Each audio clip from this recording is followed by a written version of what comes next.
বিশ্বের বৃহত্তম গণতান্ত্রিক দেশ ভারতে চলছে ভোট যুদ্ধ। এই নির্বাচনের ফল নিয়ে চুলচেরা বিচার বিশ্লেষণের শেষ নেই। তবে আমরা উত্তর খুঁজতে চাই কয়েকটি প্রশ্নের। বুথ ফেরত সমীক্ষা কি, কিভাবে গণনার আগে হিসেব করা হয় ভোটের ফলাফল, আর এর গুরুত্বই বা কতটা?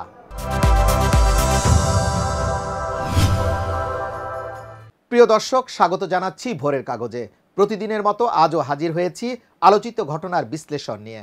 আপনাদের সাথে আছি আমি যুবরাজ ফয়সাল। প্রায় 140 কোটি জনসংখ্যার দেশে ভোটের পরিসংখ্যানের দিকে তাকালে চোখ কপালে উঠবে আপনার। আর এই নির্বাচন নিয়ে শুরু হয়েছে নানা হিসেব নিকেশ আর পরিসংখ্যানের খেলা। সেই ফলাফলের দিকে চোখ প্রায় 150 কোটি ভারতীয় সহ সারা বিশ্বের। সদ্য সমাপ্ত লোকসভা নির্বাচনে ইন্ডিয়া জোট 295টির বেশি আসনে জিতবে বলে দাবি করেছেন কংগ্রেস সভাপতি মল্লিকার্জুন খাড়গে। আর প্রধানমন্ত্রীর আসনে এবার হ্যাট্রিক করতে যাচ্ছে নরেন্দ্র মোদী। বুথ ফেরত জরিপগুলো এমনটাই ভবিষ্যৎবাণী করেছে। 2024 সালে লোকসভা নির্বাচন শেষ হয়েছে, এবার ভোট গণনার পালা। তারপরই কেন্দ্রের কুর্সিতে বসবে নতুন সরকার।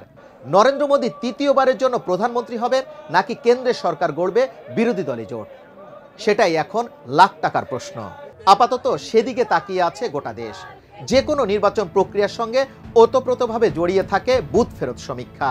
নির্বাচন কমিশনের ফল ঘোষণার আগে সকলেই এই সমীক্ষাগুলোর দিকে চেয়ে থাকে। ভোটের পর তা নিয়ে চলে বিস্তর চর্চা। কিন্তু বুথ ফেরত সমীক্ষা কি? বিভিন্ন কেন্দ্রে মানুষের ভোট দেওয়া হয়ে গেলে ভোটারদের মধ্যে এই সমীক্ষা চালানো হয়। আনুষ্ঠানিক ফল ঘোষণার আগে কোথায় কোন দল কতগুলো আসন পাবে তা নিয়ে ভবিষ্যৎবাণী করে বুথ ফেরত সমীক্ষা। ভোটারদের মনের কথা জানতে তারা ব্যবহার করেন বেশ কিছু কৌশল, আর তার মাধ্যমেই তৈরি করা হয় নির্বাচনের সম্ভাব্য ফল। সমীক্ষার জন্য প্রথমে বিভিন্ন কেন্দ্রের কয়েকটি বুথ যাচাই করা হয়। বাইরে দাঁড়িয়ে থাকেন সমীক্ষকেরা। ভোট দিয়ে ভোটার বেরোলে তাদের নির্দিষ্ট কিছু প্রশ্ন করা হয়।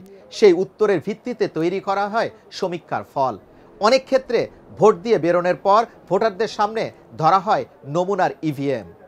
প্রিয় দর্শক, এবার জানতে চাই কিভাবে গণনার আগে হিসাব করা হয় ভোটের ফল। বুথ ফেরত সমীক্ষার ফল না মেলার সম্ভাবনা থাকলেও এই সমীক্ষার জনপ্রিয়তা আকাশ ছোঁয়া।